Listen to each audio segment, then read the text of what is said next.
ৰাজ্যত পুনৰ মৰেল পুলিচিঙৰ ঘটনা। মৰেল পুলিচিঙৰ ৰূপত বোকাখোলা গাঁও পঞ্চায়তৰ প্ৰাক্তন সভাপতি।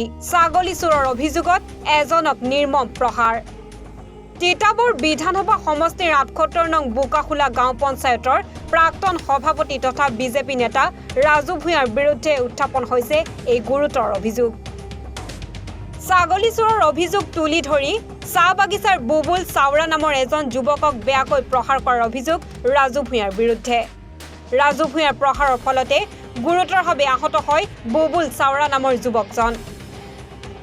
জানিব পৰা মতে বিজেপি নেতা ৰাজু ভূঞা আৰু তেওঁৰ পৰিয়ালে মিলি বুবুল চাওৰাক প্ৰহাৰ কৰি পথৰ কাষত পেলাই থয় আৰু পিছত যুৱকজনৰ অৱস্থা অতি সংকটজনক দেখি ৰাজু ভূঞাই ততাতৈয়াকৈ তিতাবৰ অসামৰিক চিকিৎসালয়লৈ আনে আৰু পৰৱৰ্তী সময়ত GMCHৰ পাছত AMCHলৈ উন্নত চিকিৎসাৰ বাবে প্ৰেৰণ কৰে। ইতিমধ্যে সমগ্ৰ ঘটনাৰ সন্দৰ্ভত বুবুল চাওৰাৰ পত্নীয়ে তিতাবৰ আৰক্ষীৰ কাষ চাপি ৰাজু ভূঞা আৰু তেওঁৰ পৰিয়ালৰ বিৰুদ্ধে দাখিল কৰিছে এজাহাৰ। বলু নামৰ ল'ৰা এজন আহিলে ঢলিচা বাগিচাৰ, তাৰপৰা সি মোক কৈছে এনেকুৱা তেনেকুৱা। মই কৈছোঁ কি কথা? সি ছাগলী চুৰ কৰিছে বুলি কৈছে। মই কৈছোঁ মইতো নাজানো।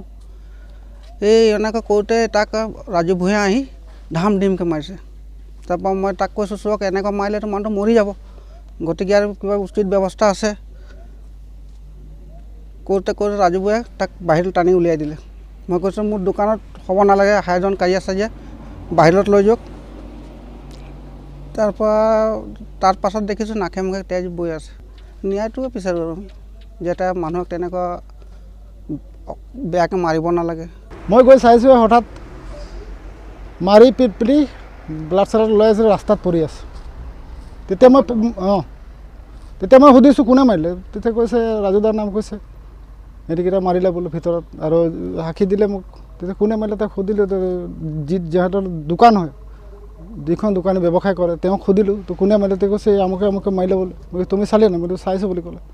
কৈছে তেতিয়াহ'লে আমি একচেপ্ট কেনেকৈ কৰিলোঁ? বোলে আমিতো ট্ৰিটমেণ্ট কৰিব লাগিব, পুলিচক অৱগত কৰিব লাগিব। তেতিয়া আমি প্ৰশাসনক অৱগত কৰিলোঁ। তেতিয়া এবাৰ নহয় দুবাৰ নহয় তিনিবাৰলৈকে ফোন কৰিলোঁ প্ৰশাসনক, যাতে প্ৰশাসন সোনকালে আহে। পুলিচক ফোন কৰিছিলোঁ মই, ছাৰক মই ফোন কৰিলোঁ। কৰাৰ পিছত প্ৰশাসনে মোক ক'লে যে তুমি এটা কাম কৰা, দেৰি হ'ব অলপ আমাৰ যোৱা, যে আৰু কেছটো কি আছে আমাক ডিটেইলছ কোৱা। তেতিয়া আমি ক'লোঁ ছাগলী চোৰ ছাৰ, এনেকৈ তেনে ছাগলী এটা আছিলে, ছাগলী চোৰটো এনেই সমাধান কৰিম বুলি ক'লে প্ৰথমে। পিছতে সিহঁতি মাৰপিট কৰি হঠাৎ ইয়াক ৰাস্তাত পেলাই থৈ দিছে। আৰু আমি VTP হিচাপে আমাৰ মাতি আনিছে, আমি দেখিছোঁ। এতিয়া আমি কি কৰিম? এতিয়া তুমি এটা কাম কৰা, বোলে ট্ৰিটমেণ্ট কৰাৰ ব্যৱস্থা কৰা। মেডিকেলত নিয়াৰ ব্যৱস্থা কৰিলে তেহেঁতিকেইটা। সেয়ে তেওঁ আমি জনামতে এতিয়া তেওঁ মেডিকেল কৰি আছে। প্ৰথম তিতাবৰ আনিছিলে বুলি কৈছিলে। তিতাবৰ অনাৰ পিছত তেওঁ যোৰহাট ৰেফাৰ কৰিলে। তিতাবৰ পৰা যোৰহাটৰ পৰা আকৌ শুনিছোঁ বোলে, এনেই ফোনে যোগেদি শুনি আছোঁ, কিন্তু আমি চকু দি চোৱা নাই, নিজে যোৱাও নাই। যোৰহাটৰ পৰা ৰেফাৰ কৰিলে বোলে ডিব্ৰুগড়। এতিয়া বৰ্তমান ডিব্ৰুগড়ত চিকিৎসা কৰি আছে, তেওঁলোকে নিজেই কৰি আছে বাৰু চিকিৎসাখিনি। বাকী আমি চোৱাও নাই, যোৱাও নাই। আমি কৈছোঁ মানুহজন যেনেকুৱা আছিল তেনেকৈ ভালেদৰে গুচাই আনক, আমাৰ কোনো আপত্তি নাই। যাতে মানুহজন যাতে ভালকৈ থাকক, সোনকালে থাকক। তেওঁ এখন বোৱাৰী আছে, মাইকী মানুহ নতুনকৈ বিয়া পাতিছে, তেওঁ পৰিয়াল আছে আৰু সৰু কেঁচুৱা এটা আছে। কেঁচুৱাটো বিকলাংগ। সেইকাৰণে বাধ্য পৰি আমি প্ৰশাসনক আকৌ এখন এজাহাৰ দিবলৈ বাধ্য হৈ আহিছোঁ।